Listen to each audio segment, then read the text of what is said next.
Сол жақта енді 1.700.000-дай қазақ бар.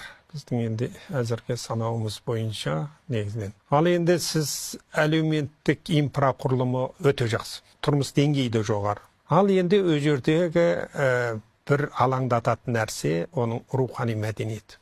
Қазақ тілінің, қазақы болмыстың, қазақы құндылықтардың бұл кетіп бара жатыр. Не үшін кетіп бара жатыр?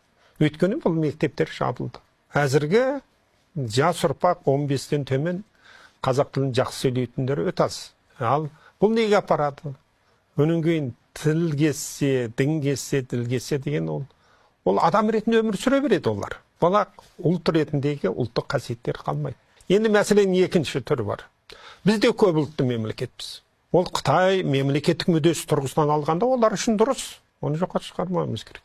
Бізде қалай титулды ұлт Қазақстанға қазақ тілі мемлекеттік